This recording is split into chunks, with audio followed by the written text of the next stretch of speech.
dictating the tempo of the game, and that helped throw Rovers off their game a little bit, so that they were making a few more errors than they have done in recent weeks. And then if they'd have then gone on to lose it by not being as good as they should have been in the last 20 minutes, I think that when you throw into it the sort of injustice they felt over some decisions, rightly or wrongly, I think that would have been a bigger crisis of domestic violence nature alluded to by AK Steele than the vice versa situation. I don't think Robins fans would have come away from that being too upset or disheartened. No, and they shouldn't be. I mean, as sacrilege as this may be to suggest, if you kind of combined the best elements of these two teams, there's a really good team in there. You know, the Hull FC's forwards were fantastic in this game. You know, Manu Mao, kind of Liggy Sow and that kind of stuff. They were both very strong, weren't they? They played incredibly well. And KR were very good kind of in the kind of off-the-cuff stuff. So there's one decent team between them. Yeah, you're right. You know, I mean, I'm obviously. And you'd have playing it up. Would you want to have Hodgson coach in the defence and Smith coach in the attack? Exactly. Yeah. Exactly. Well, actually, when you look at the table, they've both conceded the same amount of points. It just feels like FC are so much more structured, though, doesn't it? You know, and it did feel like they had some more of that edge that they had in defence earlier on in the season back in this game, even though they conceded a few points, because it's a Hull KR side that are going to score a few points. Exactly. Yeah. Especially if you keep giving them chances, which they did do for a big period. Although Rovers didn't necessarily take them all. No, but I mean, yeah, as you say, there was a lot of kind of. It felt like KR forced quite a few dropouts, and you know, there was lots of pressure built as well. But yeah, they did. Yeah, they forced 5 goal line dropouts, and I think 3 or 4 of them came in that run up to the missed drop goal attempt, didn't they? Yeah, I think that's what it feels like. But yeah. KR slightly unlucky, but yeah, I'm sure FC will enjoy that for another. Until they play again. One other note on this one, because they didn't make the news roundup yet, because I'm guessing the full looking into what's gone on with them, but it felt like there was some significant injuries. Joe Cater looked in a bad way, didn't he, when he went off? You wouldn't be shocked if that was his season over. And Josh Reynolds has struggled to stay fit. Hasn't he? He's had COVID issues as well as some injury issues, and he's picked up a knee injury. It looks like that eventually forced him off, didn't it, in this game? So we'll see how that impacts Hull FC. And Corbin Sims, I feel like every time Hull KR are on telly, Corbin Sims finishes up in his civvies on the bench. Yeah. Doesn't he? Has he finished a game this season? I know what you mean. It does feel like that. I do kind of I do have a slight issue with his injury, in the sense that it was yet another example of referees being forced to stop the play, because where he was actually originally injured would have been behind the play, and there'd have been no need to stop the play. It was only because he tried to get back in the defensive line and then fell down that the play stopped. And I do have a bit of an issue with players doing that, kind of forcing the referee to make a decision in terms of stopping the game. Yeah, because obviously it happens at dropouts and that kind of stuff. We see that all the time, and all teams do that. But yeah, he was definitely kind of, you know, limping back into the defensive line and then collapsed, and then obviously the clock stopped. So definitely disadvantaged FC to a bit. But yeah, as I said, they deserve the win. So, but it was a cracking game, and I think if both teams can play with the sort of passion and effort, but you would hope from both of them a slightly reduced error count, then you never know that they couldn't upset one of the better sides on a strange day. Yeah, maybe so. I felt hope for the competition from this game. A hope that had felt gone the night before. Sorely needed. needed. So what happened down the jungle? Yeah, on to the later on game, the 7 p.m. kickoff over at Castleford. It was Cass 23, Wakefield 18, because Cass always beat Wakefield. It was 19-6 at half-time, so you feel the writing was on the wall there, and despite some spirited late fight-back effort from the Wakey wingers, it didn't come to pass for them. 4,987 was the crowd. James Child was the referee. Some of the numbers were close, like there was only 38 metres that separated the sides, just one error and one penalty different too. The one wide gap was in clean breaks. Castleford had 5, Wakefield had none, which when I watched the highlights feels unfair, because I feel like Tom Johnson should have been credited as a clean break for his try.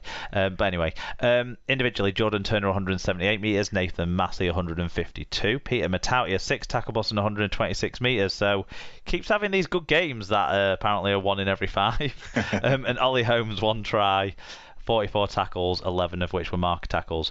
For the losing Wakefield side, Tom Johnston with a try, 7 tackle busts and 172 metres. I think his try was maybe the pick off the tries actually. Lee Kershaw trying 160 metres, and Kalepi Tanganoa went both ways with 40 tackles and 110 metres. George Griffin got a caution for dangerous contact picked up during this game, and we did get one fan review in, Alan. It was from Fatboy Rob, who said, Operation Piss the League rumbles on.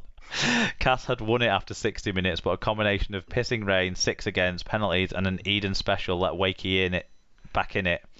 Before his brain fart, Eden bagged his 3rd brace in a row as Danny R ran the show, and Ollie Holmes finally remembered why DP is taking him to the dark side. On to Hull for the Fat Boy Fit Sister Derby. Hashtag 16 in a row. Hashtag Coy. I thought it was 17 in a row, but maybe I'm no, 16 in a row. Yeah, no, he is right. I don't know where I'd read 17 somewhere then on social media at the weekend. We shouldn't doubt him, should we? No, I should not at all. I think the highlights do suggest that Danny Richardson did run the show, apart from when the handbags came out between him and Mason Lino in a fight that no one at Wigan or St Helens would be proud of. Well, it can't be that bad because neither's done anything on the disciplinary, have they? So that's what I mean. Yeah, it was. It was not nasty at all. It was just 2 people falling over each other. That's typical scrum halves. Think Colin Firth and Hugh Grant in what's that film called that they had that fight in? Bridget Jones. Anyway, but Danny Richardson popped up with assists on a number of occasions. It seems that the move, by accident or otherwise, to get him playing on the left side has really helped him out, because he's got harder working, less impetuous defenders around him on that side, with Oliver Holmes. There he had Jordan Turner around him as well in this game. It's better than having Matautia and Steny Lefeo shooting the line and trying to go for big shots all the time, isn't it? When you've got someone who can't defend in between them. So I think that's helped him, and also on top of that, he's got a natural finisher outside him in Greg Eden. Whilst Greg Eden did have a bit of a moment for the Lee Kershaw try, he similarly made Lee Kershaw look stupid for one of his tries, and keeps scoring tries, Greg Eden. That's the yin and yang of Greg Eden, isn't it? It is, isn't it? And to some extent, I think it provides entertainment that we should enjoy. But it looked like Cass were always in control, really, and the scoreline probably doesn't demonstrate as much as they were in control. I don't think. Yeah. It feels kind of similar to the Leeds Huddersfield game in that sense, yes. In the sense that the home team were definitely in charge, but they scored late to make it more respectable. Yeah, I think so. I think it had that feel from what I've seen and what I've read. So yeah, Cass keep themselves in contention. Yep, they do. And the last game of this round was Championship team Lee, 32, finally getting off that duck egg with Salford on 22. It was 14-10 to Lee at half time. 3,304 hardy souls made the trip, and Marcus Griffiths was the referee. The stats were a late addition, so do you have them, Mark? Yes, incomplete team stats. I think they hadn't got round to... Well, I don't know which player was missing from Lee, if I'm honest. Looking down the list, I'm not certain. But Ata Hingano was missing as well from Salford, so there's players missing from both sides and the stats for this one. But individually, Adam Sidlow, 1 try and 191 metres. Keenan Brand, a try, 5 tackles, 147 metres, 2 clean breaks. James Bell, 190 metres and 5 offloads. And he's listed as starting a standoff in this game, interestingly. And Brendan Elliott, 111 metres. Reece Williams for Salford had a try and 169 metres. Ken Seo had 2 tries, 5 tackles, 168 metres and 2 clean breaks. Tuilola here had 3 try assists, 6 tackles and 151 metres. And Dan Sargentson, 135 metres. Well, no fan views on this one, but I have to say, you called this last week, didn't you? Yeah, after the week before saying I don't think Lee are going to win a game. So, you know, I can't really. No, but it did have the... When you saw which team they had up next and how Salford have been and how Salford, you know, can't keep the discipline. I don't think they got any sin bins in this game, did they, Salford? But they did give away plenty of penalties. They conceded 11 penalties. Yeah. And that helped. That had a big factor in this one, Alan, because Craig Mullen kicked 8 from 9 goals, and if you look at that scoreline 32, that tells you there weren't a lot of tries scored for that tally. There was only 4 tries apiece.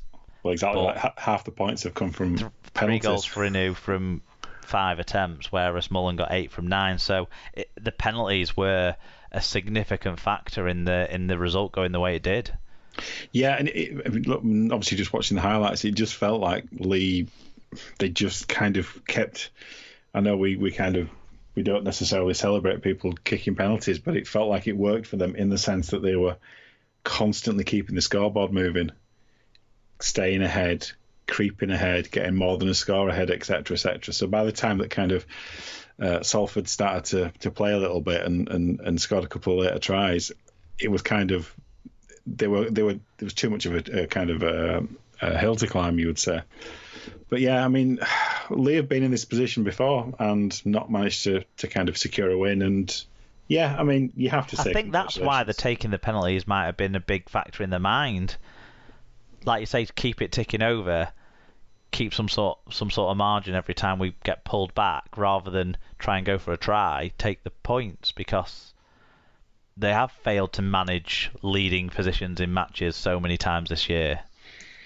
Well, it worked today. I mean, obviously, as you said, it's partially down to the, Salford are safe, 5 wins, etc. Kind of a bit of a mixed bag in terms of what the team they can put out at the moment.